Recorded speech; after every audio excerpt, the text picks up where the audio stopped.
Assalamualaikum warahmatullahi wabarakatuh.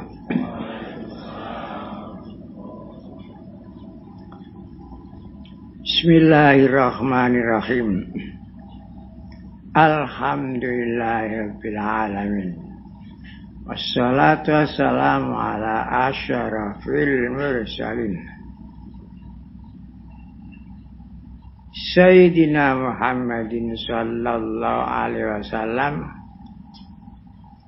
wa ala alihi wa ashabihi ajmain amma ba'du. Hadir wal hadirat hamba Allah yang dimuliakan oleh Allah.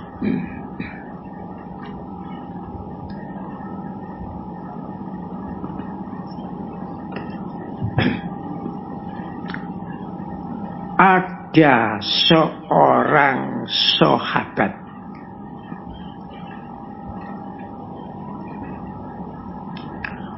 menghadap kepada Rasulullah.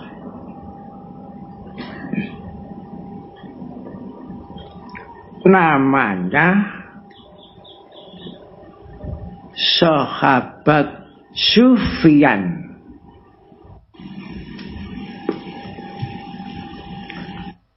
bin Abdullah As-Saqafi.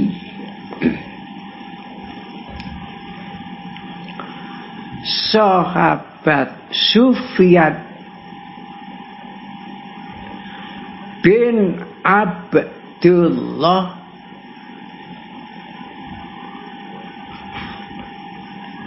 dari daerah As-Saqafi. Namanya pribadinya Sufyan,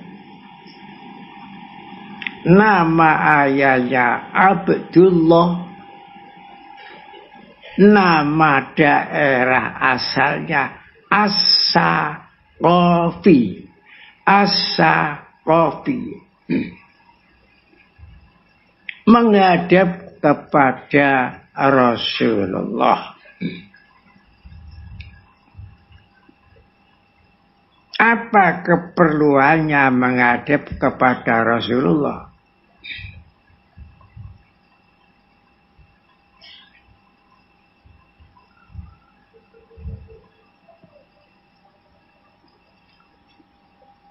Sahabat Sufyan keperluannya mohon satu fatwa dan tidak akan minta fatwa kepada lainnya, dan hanya minta fatwa satu fatwa. Satu fatwa itu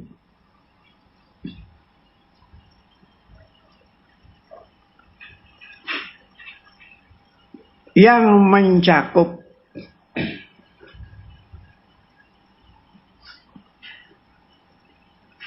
satu, untuk dasar hidup, supaya hidup ini ada dasarnya, biar tidak tenggelam hidupnya.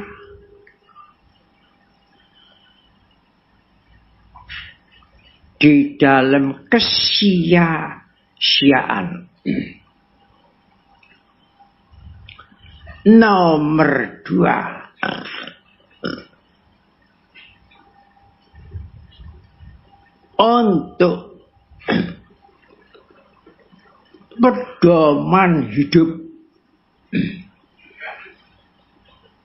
agar hidup ini mempunyai pedoman pedoman yang kuat. Tanpa pedoman, hidup akan terombang-ambing kemana arahnya. 3. Untuk jangkar hidup. Hidup perlu ada jangkarnya. Karena hidup tanpa jangkar akan terombang-ambing oleh gelombang situasi. Situasi gembira ikut gembira.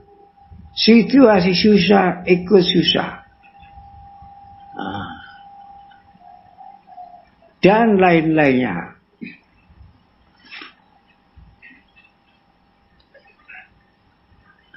4. Satu fatwa itu untuk arahan hidup,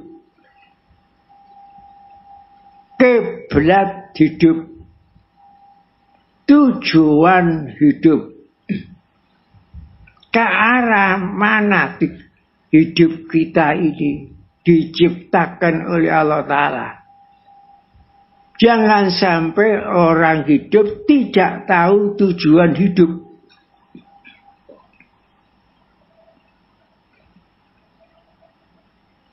Dan untuk pelita hidup, cahaya hidup,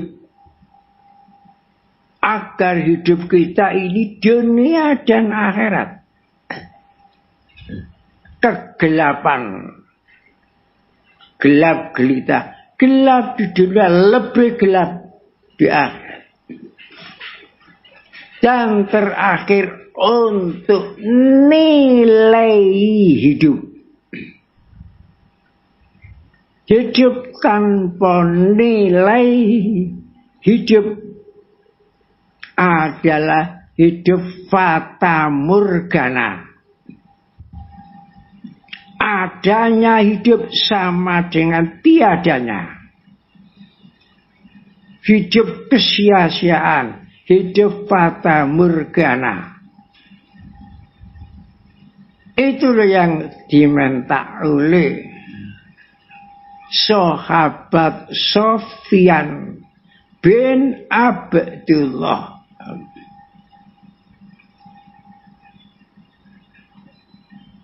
Ya Rasulullah, saya mohon fatwa. Satu fatwa saja. Mohon fatwa segenggam biji untuk kebahagiaan hidup di dunia dan sampai di akhirat. Apa jawab Rasulullah? Satu saja. Tidak banyak-banyak fatwa. Kul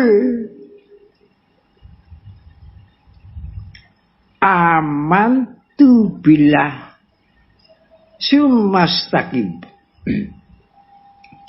Kul amantu billah summastaqim.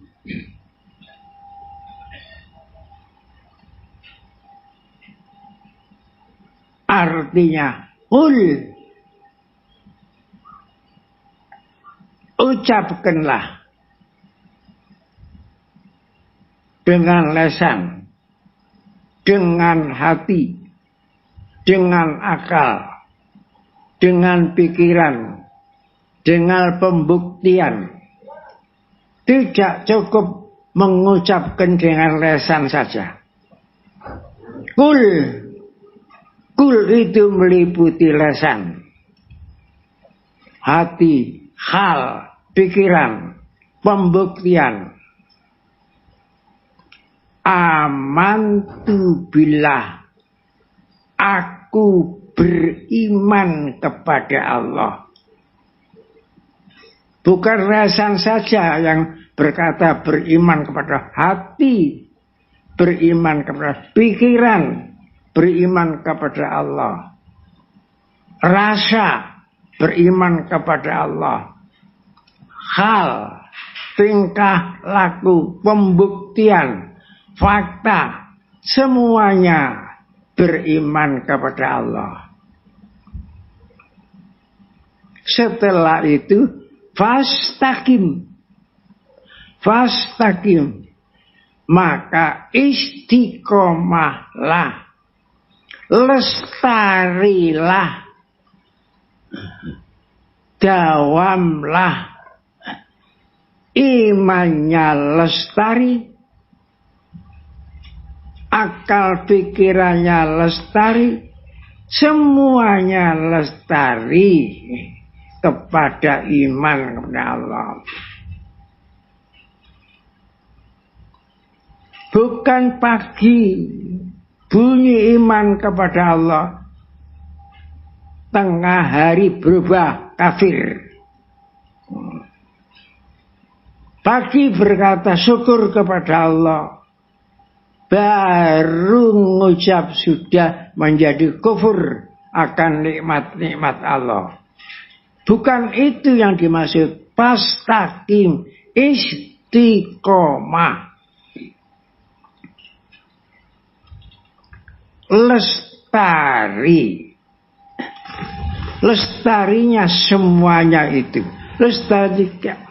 lestarinya iman lahir dan batin, zahir dan batin.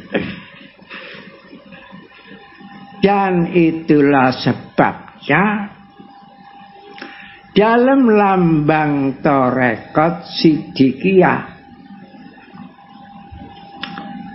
saya masukkan satu ayat, saya ambilkan dari surat Jin ayat nomor 16. Wa allawistaqomu, jika kamu istiqomah, tetap tidak gundar gandir, tidak terpengaruh oleh keadaan, tidak terpengaruh oleh apapun, tetap istiqomah. Wa allawistaqomu, jika kamu istiqomah tetap, baik pun keadaan sakit maupun keadaan sehat, tetap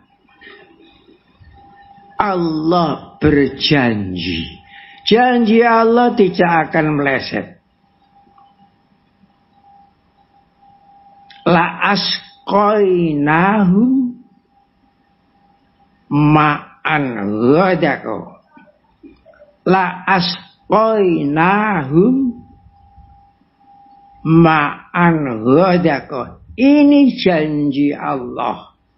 La asqainahum ma'an ghadaqo. Pasti aku beri minuman mereka, minuman ma'an ghadaqo, air yang segar. Air apa itu? Yang dijanjikan oleh Allah bukan air zahir, tapi air maknawi, air hidup yang menghidupkan, air suci yang mensucikan, air yang segar menyegarkan. Namanya ada 10 macam air ma'an ghadaqo dalam Al-Quran. Air yang barokah, memberikan barokah dunia dan akhirat. Tetapi kalau tidak istiqomah, tidak akan saya beri ma'an ghadaqo. Itu perlu saya ambilkan dari surat Jin ayat 16, saya masukkan di dalam lambang tarekat Siddiqiyah. Baca sendiri. Wa allawistaqamu alat tariqati la asqainahum ma'an ghadaqah. Walaupun bertahun-tahun dalam tarekat Siddiqiyah, tapi kalau tidak lestari sampai akhir, muspro. Jadi lestari sampai akhir. Lestari dalam tarekat. Istaqamu alat tariqati la asqainahum ma'an ghadaqah. Jauh-jauh saya masukkan dalam lambang. Sudah berapa tahun.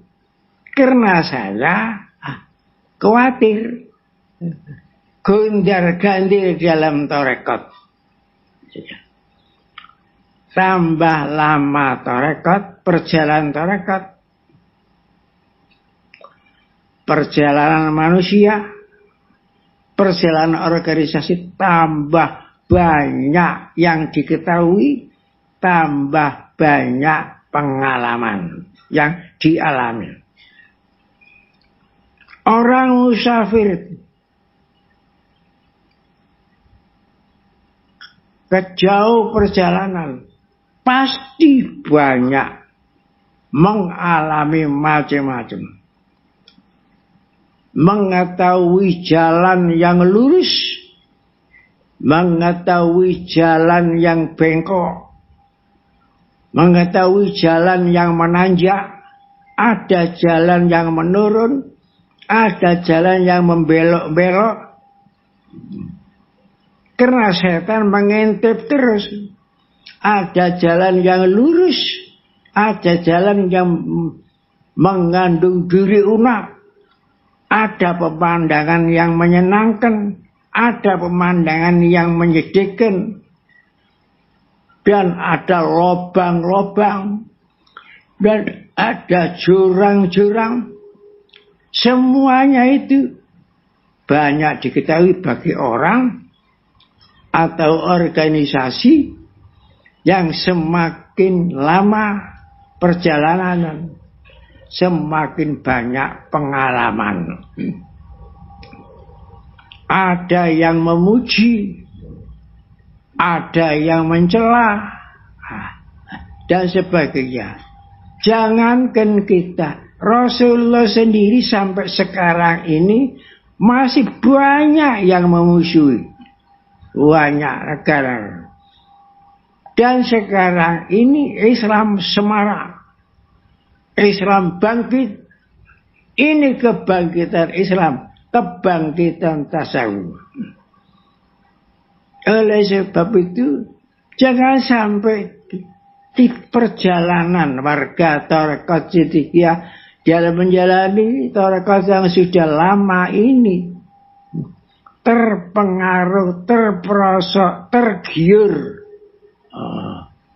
oleh omongan-omongan munafik, oleh macam-macam celaan. Maka saya pasang wa allawistaqamu ala tariqati la asqainahum ma'an ghadaqah. Dasar lambang adalah kuning. Jadi saya buat lambang itu bukan bulanan, tahunan. Istikharahnya saja lebih dari 40 kali istikharah. Dari mana sumber warna kuning? Dari Al-Quran. Sebelum saya buat lambang itu, pertama, saya melihat dalil-dalil warna yang ada dalam Al-Quran. Warna hitam, warna merah, warna putih, warna kuning, warna hijau, warna biru tua, warna biru muda. Semuanya itu ada dalilnya, ada sumber dari Al-Quran, bukan dari pikiran. Begitu sulitnya buat lambang saja, begitu sulitnya.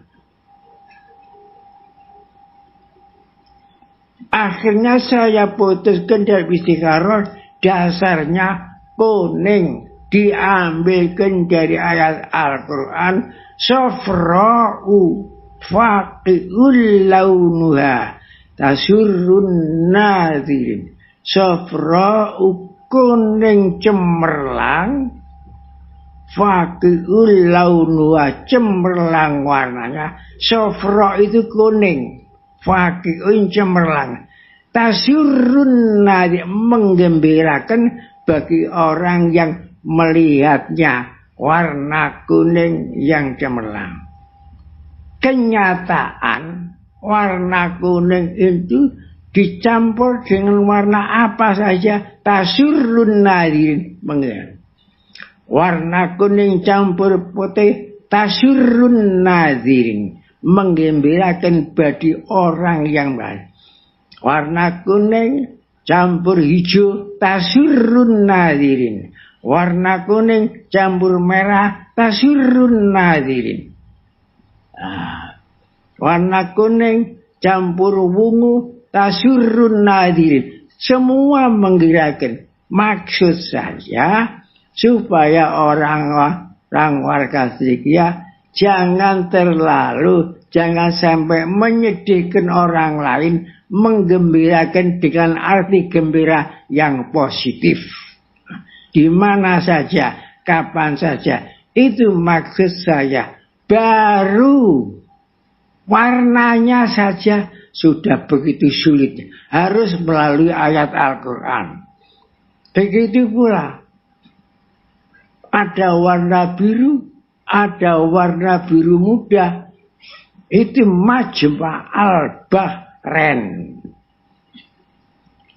Bertemunya dua lautan. Bukan lautan zahir, tapi lautan maknawi. Lautan ilmu syariat, ilmu hakikat. Lautan jasmani dan lautan ruhani. Ada lautan syukur, ada lautan nikmat, ada lagi itu lautan alam shahir, alam batin. Jadi semuanya itu meliputi di lambang itu. Begitu pula pohon. Pohon itu dahulu dinamakan pohon gung susuwe angin. Ya, masalah pohon itu pernah mursyid tarekat Sidikiyah yang terbesar, namanya Syekh Taifur bin Isa Abi Yazid Al-Bustami, negara Bustam, itu mursyid tarekat yang terbesar. Tidak sampai 1 jam, hanya menitan. Mengislamkan orang Kristen ribuan karena masalah pohon.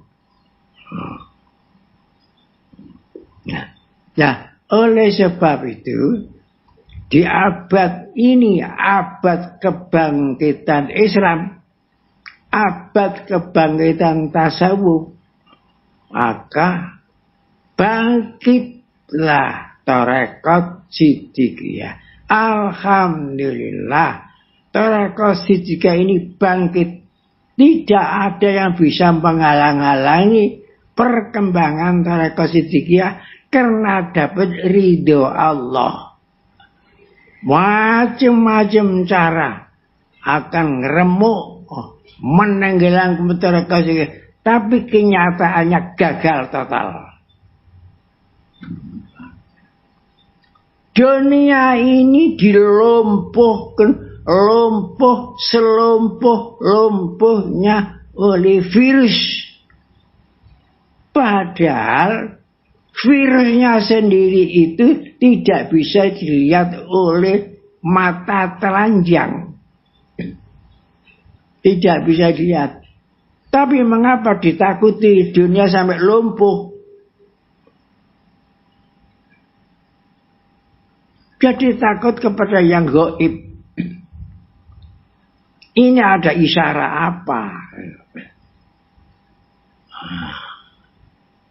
Wallahu alam. Masalah yang besar. Lumpuh. Dan tadinya Islam yang ditakuti, ada yang Islam agama yang betul. Sekarang di Eropa semua Islam di semua. Bersamaan kebangkitan tasawuf. Jadi kalau takut lumpuh karena hal yang gaib, itu terang kebangkitan tasawuf. Program-program pemerintah pun jangan sampai perorangan. Pemerintah pun mandek.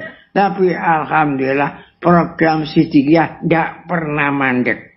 Walaupun ada corona. Tidak pernah.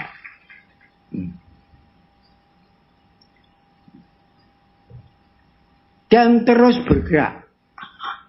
Terus bangun. Di waktu Sidikiyah kena angin penyakit, sedekah tambah semarak.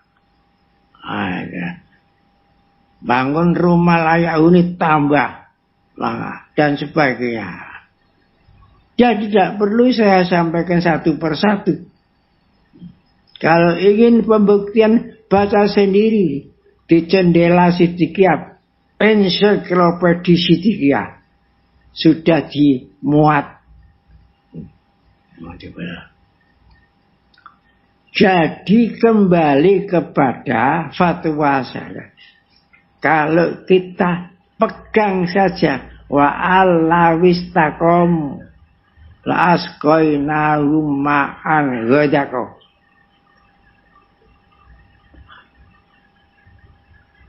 Dan kul amantu billah sumastaqim.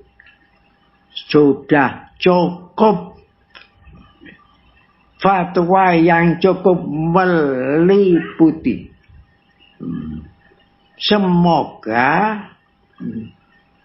semangat tertibnya, lestarinya warga Thariqah Sidikiyah terhadap Thariqah Sidikiyah mendapat keridhaan Allah yang sebesar-besarnya, fauzan azimah. Wa ridwanum minallahi akbar, dzalika wal fauzil azim. Wa ridwanum minallahi akbar, dzalika wal fauzil azim. Wa ridwanum minallahi akbar, dzalika wal fauzil azim. Keridaan dari Allah itu akbar, lebih besar dari surga, dan keberuntungan yang besar. Kalau dapat keridhaan Allah, siapa yang bisa menghalang-halangi? Kalau Allah sudah meridhoi. Tapi kalau tidak dapat keridhaan Allah, siapa yang dapat membuka kemajuan? Tidak bisa. Dan alhamdulillah, tanda-tanda keridhaan Allah kepada perkembangan Sidikiyah sudah tampak jelas.